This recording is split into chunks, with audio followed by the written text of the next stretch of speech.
This is COLM McGuigan for IFL TV. Delighted to be joined by Shannon the Cannon Briggs. Let's go, champ. Shannon, in Tashkent, Uzbekistan. Yes, Talk champ. to me about this place. First of all, you're here for the WBC convention. Yes. What do you think of this place? The great food, the nicest people I've ever met, just like Thailand, really nice people. And great food, like I said, the weather's phenomenal. It's a ton of people here from all over the world. So I'm really happy to be here, man. Thank you to the WBC. Shout out to you. Shout out to my man, Sammy. And shout out to Coogan. And when I see you, Coogan, the eye is going to be shut. You know what? We could get you and Coogan on one of those That's Misfits right. YouTube That's boxing right. shows. Would you be up for that? I'm down for it. Let's go, champ. That's a call out to Coogan. But look, I've heard you in some interviews where you've spoke about Tyson Fury this week, and you've said that you would love to fight him. Do you fully believe? Fury? What are you now? You're 51 years old. I'm 51 years old. Nah, Fury's a phenomenal champion. He had a rough night with Ngannou. I still thought he won the fight, but you know, I'm looking for some weaker opponents right now, you know, to come back. I'm looking for Rampage Jackson. We're looking at that fight in March. I'm gonna knock him out cold. I mean, I'm talking about when they wake him up, it's gonna be 3 days later.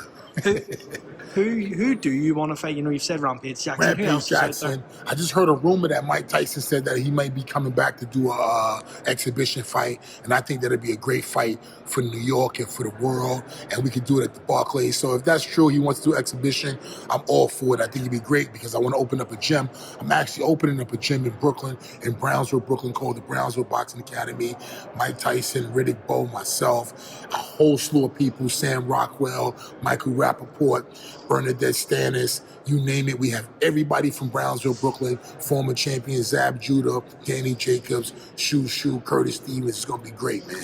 So whenever you open this gym, is it your idea that you want to coincide that with your comeback to boxing? And do you fully believe that you could have another few fights at, you know, you're 51 years of age? Do you think you can still do it? 100%. You know, Mike Tyson did an exhibition with Roy Jones a few years ago. They both looked great. The other day they had Razor Ruddock versus James Toney, and they did their thing. And I'm looking forward to, you know, making mines, man. Let's go, champ, coming back and having a little exhibition, a couple of fights. And I think that at my age, I'm 51,000 years old, but I still feel great. I think nobody can stop me. None of those guys can beat me. Look at me, man. Look at me. Let's go, champ. Let me ask you a couple of questions on the current heavyweight situation. Yes, champ. Francis Ngannou has been ranked in the WBC top 10 at number 10. What do you think of that? Yeah, it's cool. It's cool. I mean, he did great for MMA guys. They really excited right now. They feel as though, you know, I think Tyson had an off night. You know, we were just humans, and I think he had an off night. I also think that he took the fight lightly. I think that he figured out this guy can't do nothing, and that he went easy. But the guy was strong, and I think once Tyson got in a clinch with him, he's seen how strong physically he was, and I think that's what it was. But I still thought he outpointed him. I thought he brought the fight, and he outscored him, you know? Let me ask you a personal question on this. If you were ranked in the top 15, let's say at 15 with the WBC, and you're a professional boxer, you've had maybe 10 fights, and someone comes along and fights once, do you believe it's disheartening that after his pro debut, he's already ranked at number 10 above some of these guys that have been there and been trying to get themselves ranked in the top 10? Well, I think it's a little odd, but at the same time, you do have to take into consideration that I think he's a former UFC heavyweight champion, and it's still a fight sport. So you got to give him some props. And he did drop the champ, and he did go, you know, 12 rounds, 10 rounds, something like that. So I'm impressed. But at the same time, again, I think Tyson took him lightly. I think that he is a formidable guy, but at the same time, I'll knock him out. I'm not worried about that. And anybody who doubt that, they could doubt it, but he can't move. You know what I'm saying? He can't move. He's just a flat-footed bum. He a pie. You know what I'm saying? He just a pie. He just standing right there. So I'll knock him out because he can't dance. You got to be able to box. Who are you talking about, Francis? I'm talking about Ngannou. You got to be able to box. You got to be able to box like Tyson Fury. The thing with Tyson Fury with me is that he could box. He could box both ways. So at my age, my legs, I got to be in tip-top shape. I got to be fighting for like at least 7-8 months and have some tune-ups to even go rounds with a guy like that. Tyson Fury can fight all night. He can fight 30 rounds, 25 rounds. So I got to be in shape. He's a guy. But a guy like Ngannou, he's standing right there. He's trying to slug. You can't slug with me. I'm too fast. I'll get you every time. Let's go, champ. One final one for me. Yes, Fury champ. Usyk. Ooh, This is that's a good happening in one. February. How do you think it goes? I'm impressed because I think that Tyson coming off the last fight, he will be more prepared, meaning that he had to train for that fight.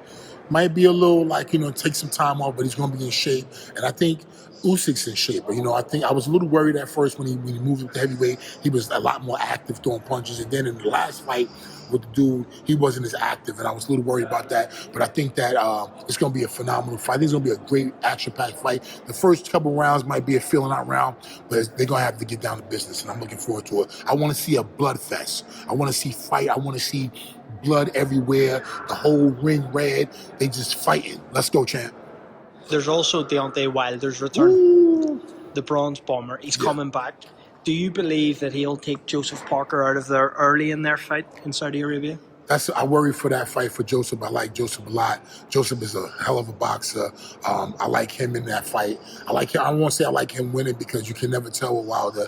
All it takes is one punch and he can leave you, flat. So I think that if Joseph can be smart and box him, because one thing about Wilder, I think that his legs, he's really robotic. He's like this in a sense. He don't got that smooth, that cook. And I think that if Joseph can use his head speed and use his head movement, he can box him really well and do good. And who knows what he can. But it's a tough fight though. But I like that fight. I'm looking forward to that fight. Promise this is the last one. Anthony Joshua, Otto Wallen on the same card in Saudi Arabia. How does that go for you? I don't know. Otto Wallen, I heard ain't that bad. I heard he's a pretty good fighter. From what I've seen. He went the rounds with Tyson Fury. This is his shot. So if he can get past he can get past Joshua, it'll prove. But Joshua's on a roll. He just knocked out the big boy. He knows that it's make or break for him. So he better be on his A game with this fight, for real, for real. Shannon, Briggs, always a pleasure on IFL TV. Let's go, champ.